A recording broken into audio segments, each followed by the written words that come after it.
Audiolibros en 15 minutos. Suscríbete al canal y explora un nuevo libro cada día. El conflicto en el Álamo se remonta al algodón y a la esclavitud. Si eres tejano, sabes lo de El Álamo. O, al menos, conoces una versión de los hechos que tuvieron lugar el 6 de marzo de 1836. Después de todo, es una asignatura obligatoria que se ha enseñado a los alumnos de séptimo grado durante generaciones.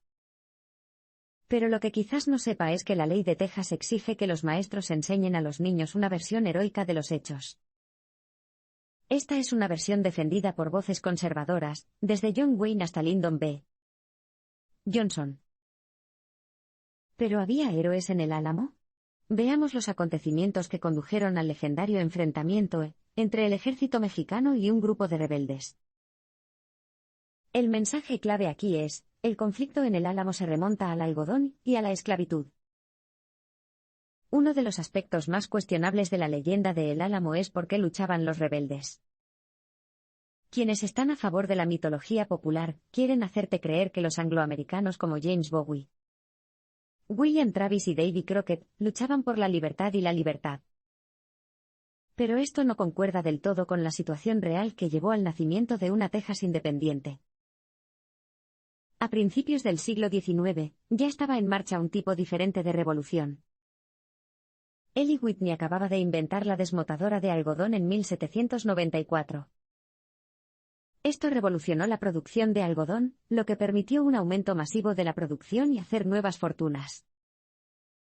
El sur de Estados Unidos ofrecía las condiciones perfectas, extensos campos de algodón y muchas vías para exportar el producto. El inconveniente era que estas fortunas dependían de la mano de obra esclava. Este fue un gran negocio en auge durante la primera mitad del siglo. Es por eso que el número de personas esclavizadas en los Estados Unidos pasó de 900.000 en 1800 a unos 4 millones en 1860. En las primeras 2 décadas del siglo XIX, la gente ya buscaba nuevas tierras para cultivar. La búsqueda los llevó a Texas, donde la tierra era barata. Sí. Bien, Texas estuvo bajo control mexicano en ese momento. Durante un tiempo, esto no fue un problema. La frontera era extremadamente porosa y México estaba gobernado por España, que no se opuso a que las personas libres fueran propietarias de personas esclavizadas. Incluso algunos de los tejanos adinerados, los habitantes mexicanos de la región de Texas, eran dueños de personas esclavizadas. Aunque se cuenta una historia más precisa, la lucha por el significado del Álamo continúa. A pesar del rechazo de las personas comprometidas con la mitología de El Álamo con la que crecieron, se han logrado avances. Si bien la ley estatal sigue obligando a los maestros a contar una versión heroica de los hechos, ahora incluye una representación tejana.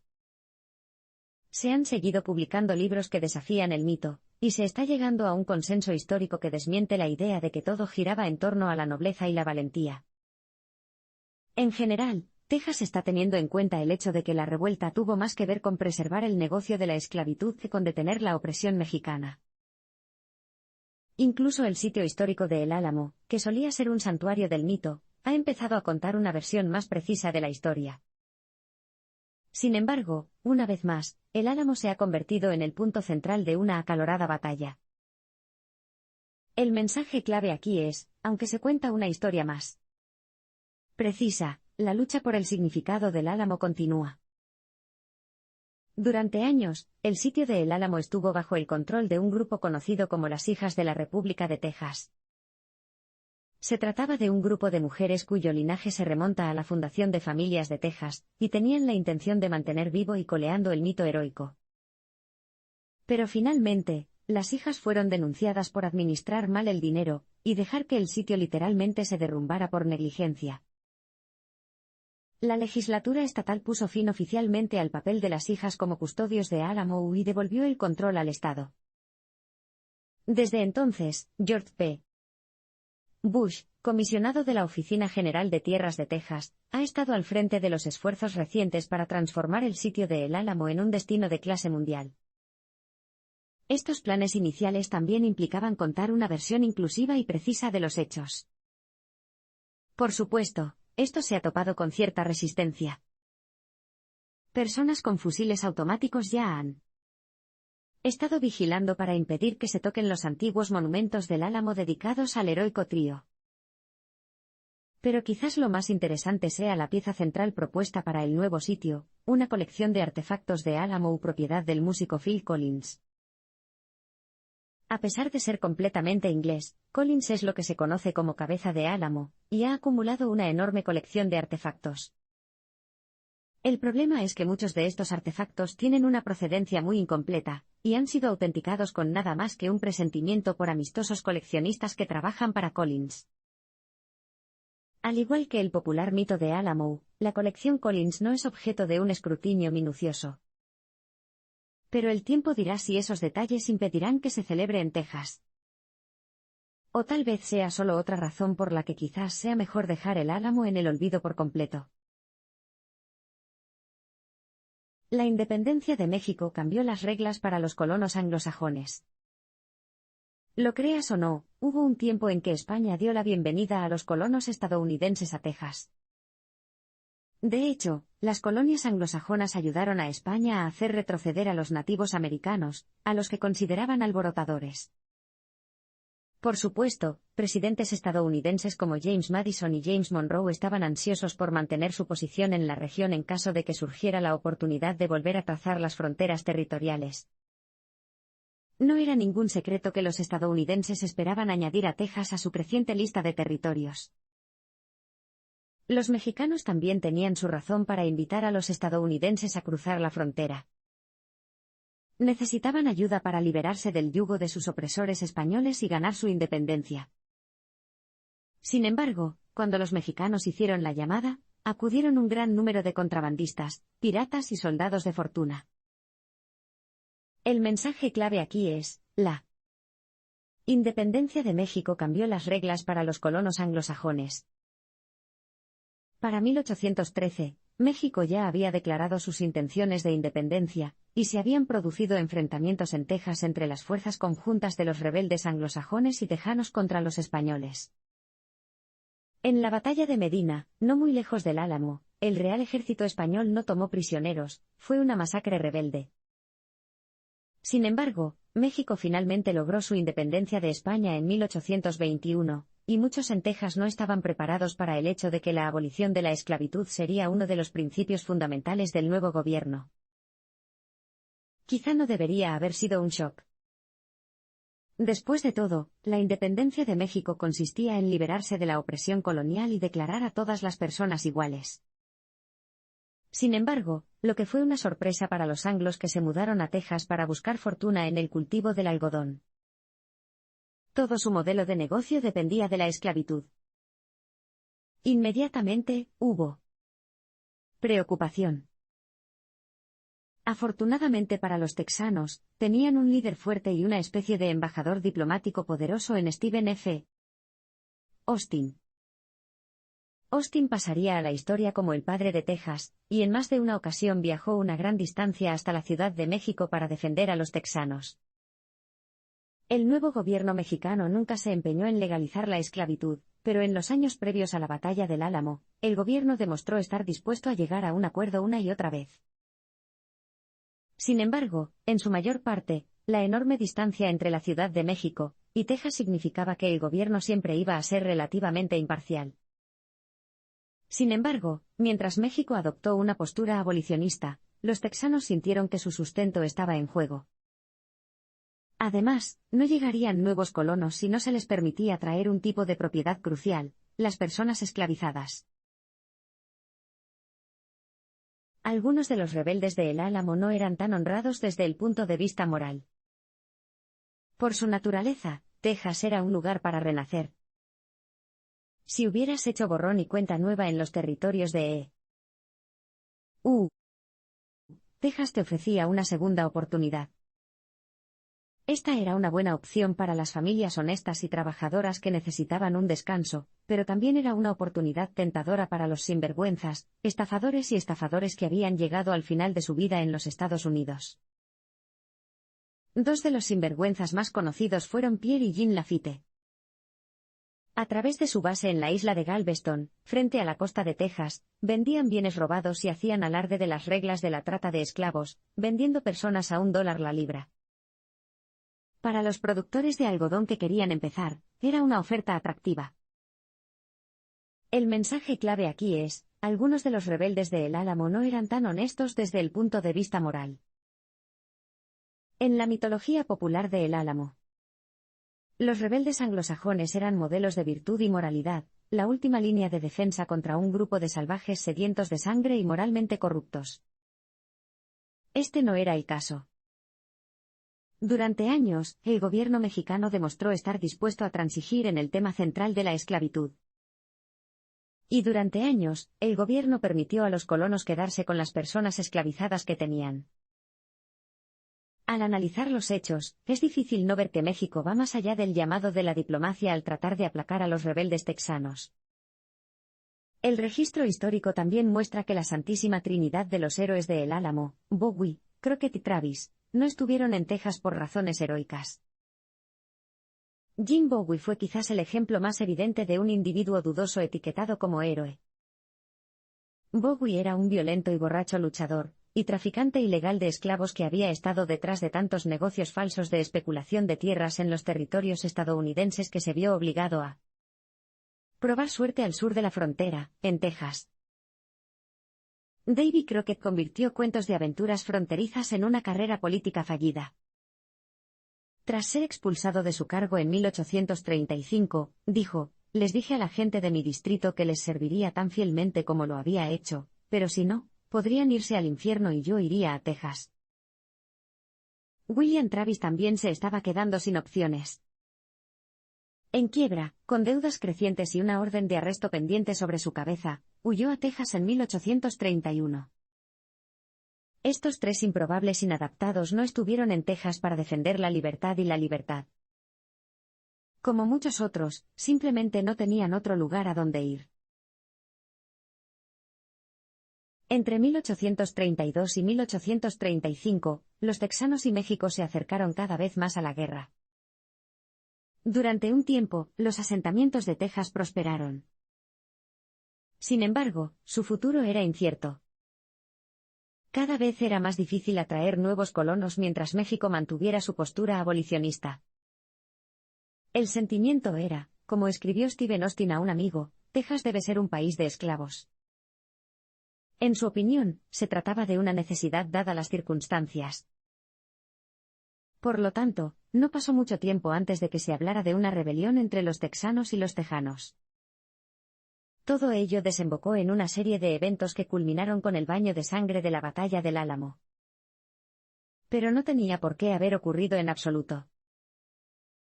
El mensaje clave aquí es, entre 1832 y 1835, los texanos y México se acercaron cada vez más a la guerra. A principios de 1834, las relaciones entre los texanos y el gobierno mexicano aún podían salvarse. Hubo algo de violencia en Fort Velasco en 1832, cuando las tropas mexicanas hicieron prisioneros a algunos texanos. Sin embargo, desde entonces, Austin aún había podido negociar con el gobierno mexicano, y lo había persuadido de reducir las restricciones de inmigración que impedían a los estadounidenses que ingresaran a México. Pero en enero de 1834, cuando regresaba de la Ciudad de México, Austin fue arrestado. Había escrito una carta sobre la posibilidad de preparar una constitución estatal para Texas. Esta carta fue interceptada y vista como evidencia de intención traicionera. Austin permaneció tras las rejas apenas un año. Los que realmente estaban ansiosos por la revuelta eran un pequeño grupo de una docena de hombres conocidos como los War Dogs, que incluía a Jim Bowie y William Travis. Travis fue uno de los rebeldes arrestados en Fort Velasco. En realidad, pocos de los ciudadanos comunes de Texas estaban de su lado. Eran el tipo de alborotadores ruidosos que tendían a empeorar las cosas, no a mejorarlas. Y, de hecho, cuanto más ladraban los War Dogs, más tropas mexicanas comenzaban a aparecer para comprobar las cosas. Con el tiempo, la presencia mexicana comenzó a señalarse como evidencia de la intención de destruir los asentamientos de Texas, incluso cuando en realidad estaban tratando de mantener la paz. Pronto, los War Dogs consideraron que los mexicanos estaban lanzando una invasión total. Ciertamente, el nuevo presidente mexicano, Santa Anna, no estaba contento. En 1832, los texanos rebeldes estaban de su lado. Santa Anna era visto como federalista, lo que significaba que estaba a favor de un gobierno descentralizado, en el que los diferentes estados tuvieran cierta autonomía. Pero cuanto más tiempo permanecía Santa Anna en el poder, más autoritarios se volvían sus intereses. Sin embargo, en su mayoría solo veía a los texanos rebeldes como inmigrantes ingratos e infractores de la ley a los que había que dar una lección. El final de 1835 dejó a un grupo heterogéneo de milicianos en una posición vulnerable en el Álamo. En 1835, las cosas empezaron a empeorar seriamente. Ese año, Santa Anna abolió oficialmente el federalismo en favor de un enfoque centralista. Para los texanos, era como si se hubiera perdido toda esperanza. Los tejanos también se alzaron en pie de guerra por el estilo de gobierno cada vez más autoritario de Santa Anna. Luego, el 1 de agosto de 1835, el general del ejército mexicano Martín Perfecto de Cos recibió una orden de arresto contra William Travis, tras el ataque no provocado de Travis contra unas pocas docenas de soldados mexicanos en Anáhuac.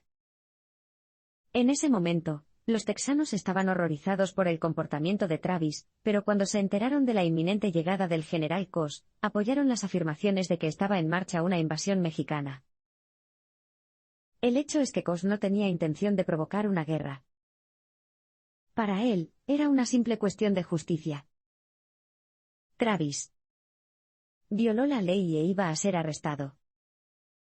Pero en vez de eso, Cos descubrió que un pequeño ejército lo estaba esperando. El mensaje clave aquí es, a finales de 1835, un grupo heterogéneo de milicianos quedó en una posición vulnerable en el Álamo. En un momento que ha pasado a la historia, el general Cos, que llegó, ordenó la incautación de todas las armas de la zona. Había un cañón en la cercana ciudad de González. Pero conseguir el cañón resultó ser un desafío. 200 soldados mexicanos llegaron a González, y se enfrentaron a algunos milicianos de Texas que hicieron una bandera con un cañón en ella, junto con las palabras «Ven y llévate». Hasta el día de hoy, esta sigue siendo una frase popular que se encuentra en las camisetas de todo el estado de Texas. En ese momento, los militares mexicanos no podían entender por qué los texanos estaban tan ansiosos por luchar. Se retiraron a San Antonio, donde agregaron más hombres a sus filas. Pero los milicianos no se rindieron. De noviembre a diciembre de 1835, sitiaron San Antonio. Una vez más, México se retiró, esta vez al Álamo, donde Cos se rindió y accedió a abandonar Texas. Una vez más, los milicianos celebraron una victoria. Solo que esta vez, fue más bien una victoria pírrica. Muchos de los soldados, algunos de los cuales solo se unieron para una breve aventura, decidieron que esto era suficiente.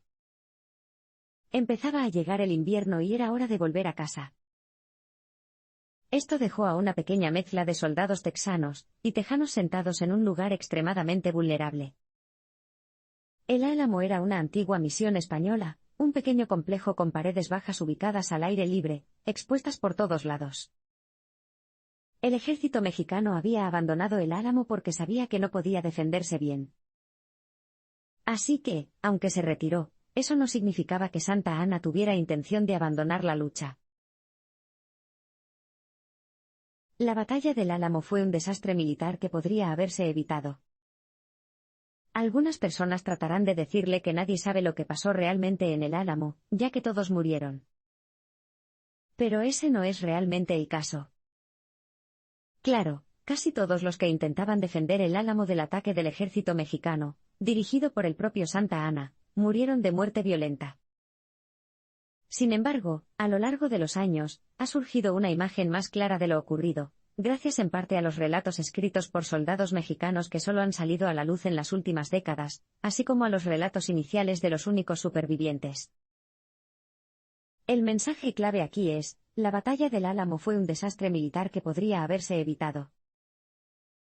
Si bien muchos de los texanos y tejanos reclutados en 1835 habían abandonado la milicia, en enero y febrero de 1836, un puñado de nuevos hombres respondieron a la petición de refuerzos, entre ellos Davy Crockett, de 49 años, y Jim Bowie, que tenía unos 40 años. Para entonces, William B.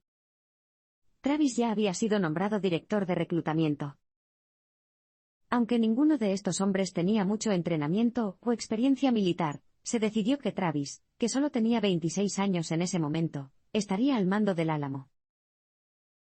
Por su parte, poco después de su llegada, Jim Bowie procedió a una épica borrachera con algunos de los otros milicianos. Durante ese tiempo, probablemente contrajo un ataque de enfermedad venérea que pronto lo dejó postrado en cama, y no pudo ayudar en la batalla que se produciría poco después. El asedio comenzó el 23 de febrero de 1836. Durante semanas, los exploradores tejanos habían estado advirtiendo a Travis y Bowie de que miles de soldados mexicanos habían llegado a Presidio, un antiguo pueblo español a lo largo del Río Grande, y se dirigían a paso firme hacia el Álamo. Travis escribió una serie de cartas pidiendo refuerzos, pero fue en vano. Así que, tal como estaban las cosas, Travis tenía unos 150 hombres. La pregunta es: ¿por qué se quedaron? ¿Estaban demasiado confiados, impulsados por el ego, testarudos? Es posible que Travis creyera que sus cartas recibirían una respuesta, que llegarían refuerzos. Pero incluso después de que se publicaran en los periódicos locales sus cartas en las que pedía a más reclutas que acudieran a rescatarlo, esa ayuda nunca llegó. Sam Houston, el jefe del ejército de Texas, se mostró escéptico ante las desesperadas cartas de Travis. Una vez que comenzó el asedio, llegó la noticia al coronel estadounidense James Fanning, quien ordenó que más de 300 soldados, junto con algunos cañones, marcharan hacia el Álamo. Pero fue un viaje de 90 millas, pocos hombres tenían zapatos, los vagones se averían y los bueyes se liberaron. Otros probablemente entendieron que el Álamo era simplemente indefendible, una causa perdida. Se suspendió la marcha. La batalla del Álamo fue una victoria decisiva para el ejército de Santa Anna. El 5 de marzo de 1836, el asedio llegó a su 12º día. Todos los días, los disparos de los cañones y las balas cortaban constantemente y hacían agujeros en las paredes exteriores, que por sí solas solo medían 12 pies de altura. Los que estaban dentro del complejo de El Álamo podían ver cómo el ejército mexicano construía escaleras para escalar las deficientes defensas del Álamo. Ese día, según dos relatos distintos de hombres del ejército de Santa Anna, Travis reconoció la perdición segura a que se enfrentaban. Envió a una mujer tejana a negociar la rendición con Santa Anna. Las condiciones de Travis eran que se rendirían, siempre y cuando no se llevaran vidas. Pero Santa Anna no lo querría. Hacía tiempo que había pasado el momento de las negociaciones. Las únicas condiciones que aceptaría ahora eran la rendición incondicional. El mensaje clave aquí es: la batalla del Álamo fue una victoria decisiva para el ejército de Santa Anna. Una de las partes más perdurables del mito de El Álamo es que todos, pero especialmente Travis y Crockett, lucharon con valentía sin vacilar hasta el último suspiro. Como muestran los informes sobre el intento de rendición de Travis, es muy probable que se trate de otra invención que ha llegado a definir la batalla del Álamo. Lo que finalmente ocurrió fue que, en las horas previas al amanecer del 6 de marzo de 1836, alrededor de 1.800 de las tropas de Santa Anna finalmente comenzaron su ataque. Si bien los hombres del Álamo fueron tomados por sorpresa, el ataque inicial estuvo bien defendido. Las escaleras se derrumbaron bajo el peso de los soldados y, una vez que estuvieron junto a las paredes, muchos gritaron «¡Viva Santa Anna!». Todo esto los convertía en blancos fáciles para los artilleros que se encontraban en lo alto de las murallas. Pero en esos primeros minutos, Travis, que estaba en la pared norte, resultó herido de muerte. Muy pronto, llegó otra oleada de soldados mexicanos y el Álamo fue tomado. Una vez que se rompieron las defensas y los soldados entraron en masa, algunos trataron de escapar del complejo, pero unos hombres a caballo los derribaron fácilmente. A Bowie lo mataron en su cama. Y según un informe de un soldado mexicano, Crockett había sobrevivido al ataque inicial solo para ser capturado y ejecutado delante del mismísimo Santa Anna. Es otro relato de un testigo ocular que sugiere que no todos los hombres del Álamo murieron luchando. Sin embargo, no había presos. Los únicos supervivientes fueron mujeres y niños tejanos, una persona esclavizada de la que Travis tenía el nombre de Joe, Susanna Dickinson, esposa de uno de los soldados, y su hijo pequeño. Fueron liberados por el ejército mexicano, y son sus historias las que dibujaron las primeras imágenes de lo que ocurrió en el Álamo. El mito del Álamo comenzó poco después de que terminara la batalla. Tanto Joe como Susanna Dickinson llegaron al campamento de Sam Houston en Gonzales alrededor del 11 de marzo de 1836, cuando los exploradores los encontraron en la carretera cuando se dirigían a San Antonio. Sus historias confirmaron los peores rumores que el general Houston ya había oído sobre lo ocurrido en el Álamo. Era difícil verlo como otra cosa que no fuera completamente desmoralizante.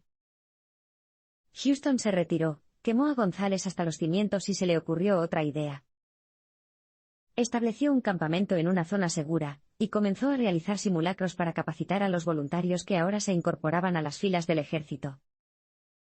1.400 hombres estaban ahora listos para luchar, todo lo que necesitaban era inspiración, y aquí nació el mito del Álamo. El mensaje clave aquí es, el mito del Álamo comenzó poco después de que terminara la batalla. Houston vio la batalla del Álamo como una Termópila moderna. La batalla en la que los espartanos, superados en número, lucharon contra un ejército persa invasor. El 24 de marzo de 1836, esta es la versión que apareció en el Telegraph and Texas Register, un periódico y conocido medio de propaganda. En el artículo, todos los hombres murieron luchando y al menos uno incluso se hizo estallar para llevarse consigo a tantos soldados mexicanos como fuera posible. Aquí, encontramos a Travis todavía luchando después de recibir 2 balas, y usar su última onza de fuerza para matar a un oficial mexicano. En esta versión impresa, Crockett yace muerto en el suelo, pero hay un círculo de soldados mexicanos muertos alrededor de su cuerpo, y todavía tiene el cuchillo de Jim Bowie en la mano. En realidad, fue una idea temeraria que Travis, y los demás hombres se quedaran a luchar en el Álamo. Fue un desastre en todos los niveles. Pero solo unas semanas después, sería una tragedia gloriosa y heroica que los estadounidenses blancos nunca dejarían de celebrar. Esta es la historia que se extendió rápidamente por todo Estados Unidos. Algunos periódicos añadieron más adornos y otros pedían una rápida venganza contra Santa Anna, y la vil escoria que formaba el ejército mexicano. Como inspiración para sus tropas, la historia ciertamente hizo su trabajo. El 21 de abril de 1836, Sam Houston superó a las tropas de Santa Anna, y esta vez las tomó por sorpresa en la zona de San Jacinto. El ejército de Texas estaba prácticamente en la cima del campamento mexicano antes de que los hombres de Houston escucharan los gritos de recuerden el Álamo. 18 minutos después, Santa Anna fue capturada y algunos soldados de Texas procedieron a masacrar, violar y saquear el campamento. Solo recientemente la historia fáctica se ha topado con el mito perdurable. Tras la derrota de Santa Anna, Texas se convirtió en un estado independiente durante 10 años antes de unirse a los Estados Unidos. Naturalmente, la mitología que rodea al Álamo se convirtió en una parte vital de la historia del origen de Texas. También siguió sirviendo a los líderes como una analogía de referencia para generar motivación. El presidente Lyndon B. Johnson, oriundo de Texas, lo usó con frecuencia al referirse a los primeros días de la Guerra de Vietnam. George W. Bush tampoco tuvo miedo de invocar el Álamo. Sin embargo, con el paso de los años, este mito popular hizo que se perdieran las contribuciones de los tejanos que estaban allí luchando junto a los héroes anglosajones. No solo eso, sino que a finales del siglo XIX y principios del XX, los rebeldes no blancos se unieron al enemigo. Empezaron a usarse términos burlones como engrasadores para describir a todos los mexicanos, junto con amplios ataques degradantes contra su carácter. Todo esto se puede encontrar en la literatura temprana que ayudó a solidificar el mito de El Álamo. El mensaje clave aquí es, solo recientemente la historia fáctica se ha topado con el mito perdurable. Nadie ha sentido el lado oscuro del mito del Álamo más que la población latina de Texas, que pronto se convertirá en la población mayoritaria del estado. Hasta el día de hoy, a los estudiantes de séptimo grado de las escuelas públicas se les enseña un curso sobre la historia de Texas. A menudo, estas clases visitan lo que queda de El Álamo. Para generaciones de niños latinos, cuando los maestros cuentan la historia de El Álamo, este es el día en que de repente se convierten en marginados entre sus compañeros de clase blancos. Sin embargo, a partir de los años 60, comenzaron a surgir miradas más críticas y académicas sobre la batalla del Álamo. El libro A Time to Stand, de Walter Lord, fue uno de los primeros libros del siglo XX en analizar los acontecimientos con precisión y sin miedo a desentrañar el mito. Inició una tendencia seria hacia lo que se ha llamado historia revisionista. En la década de 1990, esta tendencia realmente despegó con el libro Duel of Eagles de Jeff Long, que, a su manera, no hizo prisioneros al exponer las dudas morales de personajes como Travis y Bowie. Por sus esfuerzos, Long recibió tantas amenazas de muerte de orgullosos tejanos que pasó algún tiempo antes de que se sintiera cómodo caminando frente a una ventana de su casa.